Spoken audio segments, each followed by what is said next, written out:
Hello मेरे प्यारे बच्चों, इससे पहले मैंने बहुत से सम को सॉल्व किया है। एनसीईआरटी का 5.3 का सम है।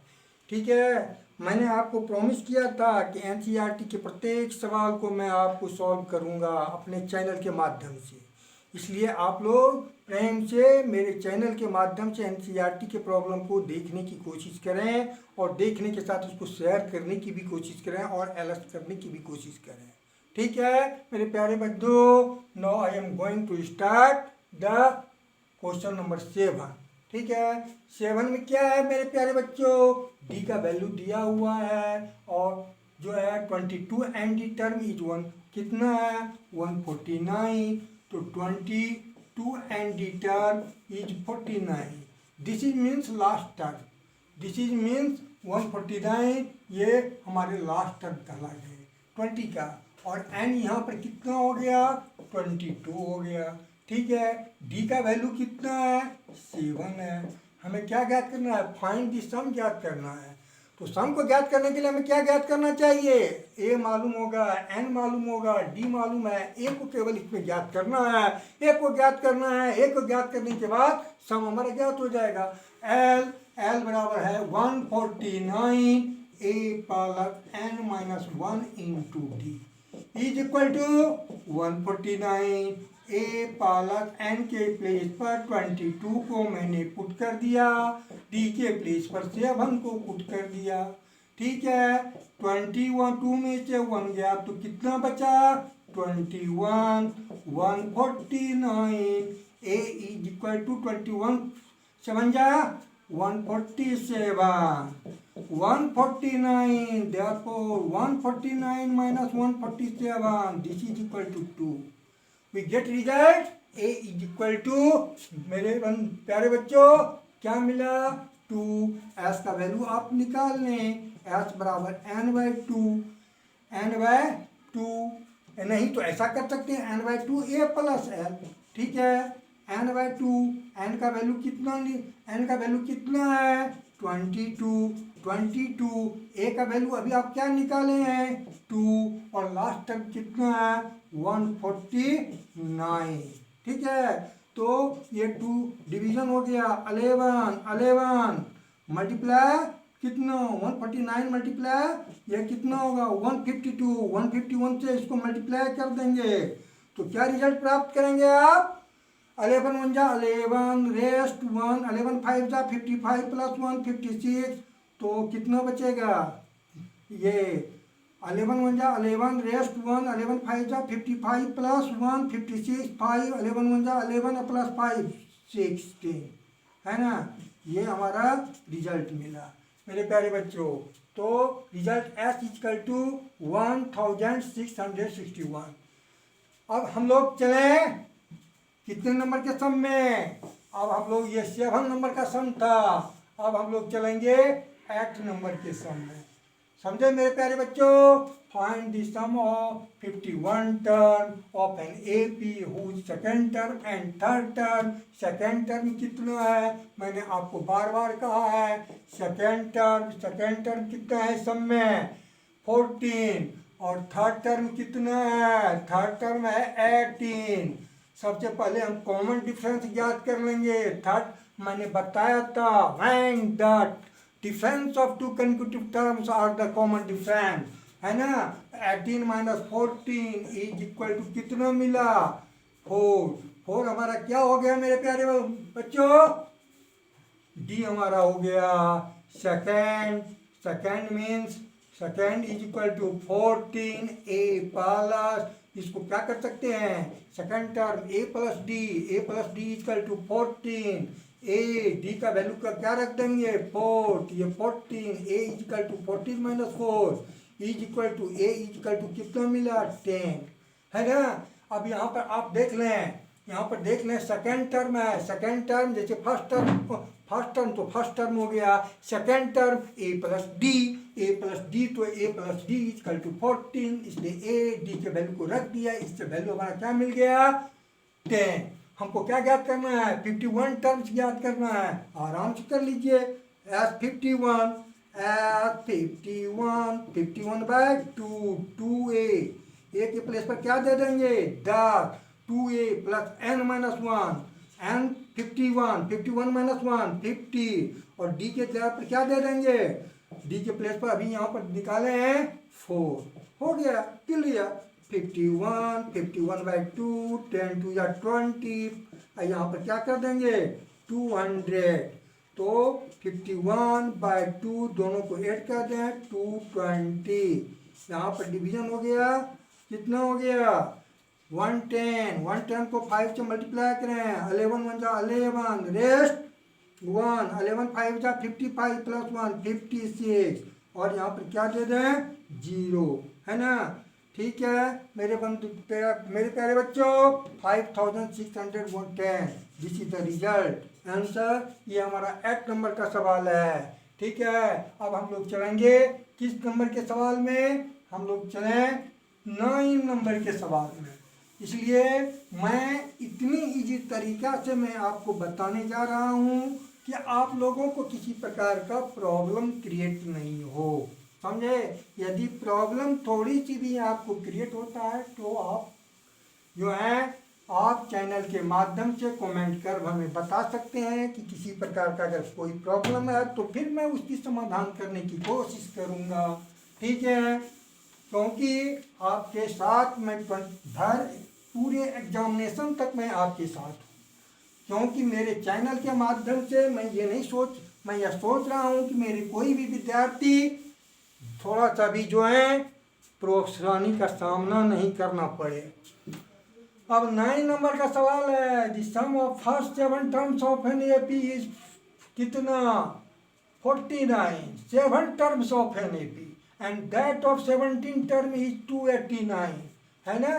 तो ये क्या है 7 टर्म्स ऑफ 27, यानी A7 इजकल टू 40 कितना हो गया देख लीजिए, A7 का वैल्यू कितना 7 terms of an AP is 49, यहाँ पर सॉरी यहाँ पर A7 न हो करके क्या होगा S7 का वैल्यू कितना हुआ मेरे प्यारे बच्चों 49, है ना। और यहाँ पर S17 289 ये भी है, फाइंड द सम ऑफ एंटर, तो S7 का पहले वैल्यू आप निकाल लें, S7 equal to n/2 means 7/2 2a plus n-1 into d is equal to 49। तो यहाँ पर आप क्या कर लेंगे 7/2 2 कॉमन ले लिया, a plus 3d is equal to 49, 2 cancel हो गया, आप a plus 3d is equal to 49/7, 7 a plus 3d 7, this is equation number 5। In second statement पे हमारा सेकंड कंडीशन क्या कह रहा है, सेकंड कंडीशन कह रहा है S17 इजकल टू 289, उसी प्रकार से 17/2 2a plus n-1 17-1 16d is equal to 289, यहाँ भी 17/2 इससे 2 क्या कर लिए कॉमन ले लें, a plus 8d this is equal to 289, ये 2 कैंसिल हो गए, इसके बाद a plus 8d is equal to 289/17, इसको डिवाइड कर देंगे 17, इसलिए a plus 8d is equal to 17, this is equation number second. अब हम क्या देख रहे हैं equation first and second, subtracted second minus first, then we get a plus 8d minus a minus 3d is equal to 17 minus 7, ये cancel हो गए, 5d is equal to 10, d is equal to 2, d का value हमें ज्ञात हो गया। अब a का वैल्यू ज्ञात करना है, a plus 3d is equal put d in first, a plus 3d is equal to 7, a plus 3d का वैल्यू कितना है 2, 7 a plus 6 is equal to 7, a is equal to 7 minus 6, therefore a is equal to 1। तो first term हमारा क्या मिला 1 और D का मान कितना मिला 2। The sum of the 7 terms of an AP is इतना एंड इतना। तो find the sum of n terms. Sum of n terms याद करना है मेरे प्यारे बच्चों। एस बराबर n by 2 2a plus n minus 1 into d. ठीक है एन बाई 2 ए का वैल्यू 1 एन माइनस 1 डी का वैल्यू कितना है 2। ठीक है n by 2 2 plus 2n minus 2 cancel n by 2 2n 2 cancel this is equal to n। Sum of n terms is n square. we get sum of n terms is equal to n square. और 10 number का सम तो 2 भी easy है मेरे प्यारे बच्चों। इसको तो आप अपने से भी सॉल्व कर सकते हैं, लेकिन थोड़ा मैं हिंट्स बता देता हूँ। हिंट्स दे देने के बाद हमें लगता है कि आप आसानी से इसको बना लेंगे। हिंट्स में है क्या, यहाँ पर हमें शो करना है A1 A2 A3 AN for an AP। क्या फॉर्म करना है AP फॉर्म करना है। और हमें नीचे AN का वैल्यू दिया हुआ है, फर्स्ट में सेकंड में भी दिया हुआ है। तो कुछ नहीं है, put up the value of n के वैल्यू को आप क्या कर देंगे पुट कर देंगे। n का वैल्यू यदि आप पुट कर देते हैं कितना 1 2 3 अगर पुट कर देते हैं तो फर्स्ट नंबर में an का वैल्यू है 3 plus 4n। 4 n is equal to 1 2 3 dot dot dot dot. तो क्या मिलेगा, क्या मिला A1 3 plus 4 into 1 is equal to 7। A2 3 plus 4 into 2 तो 4 to the 3 11। A3 3 plus 4 into 3 ये कितना मिला 15। In this way we can see that 7 11 15 are in AP because the difference between two consecutive terms are same। ठीक है, अब हमें क्या ज्ञात करना है, so that जितना are in AP were defined below this and find the sum of 15 terms। S 15 ज्ञात कर रहे हैं। एस 15 इजकल टू कितना मिलेगा 15 बाई 2 2a। ए के प्लेस पर क्या दे देंगे, फर्स्ट टर्म हमारा क्या है 7, डी कितना है 4। क्या हो गया 2a plus n minus 1 50 minus 1 into D.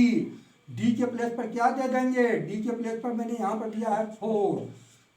तो 15 बाई 2 7 2 जा 14 ये 11 4 जा 44।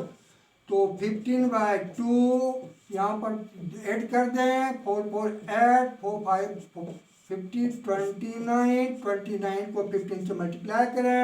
15 9 जा 35 रेस्ट 13 15 2 जा 30 15 2 जा 30 प्लस कितना रेस्ट बचा था 15 9 जा 13 बचा था है ना। 15 2 जा 30 प्लस ये 43। Answer sum of 15 terms is 435। In the same way we can also find out the value of a n is equal to 9 minus 5n। Put up the value of n is equal to 1 2 3 4 5, then we get the number of AP terms। First term we get and common difference we get, and number of terms is equal to s। Find the number of terms 15 terms and is equal to 15, then we get the sum total। Okay, in this way we can also find out the value of second as a sum of first। Okay, goodbye।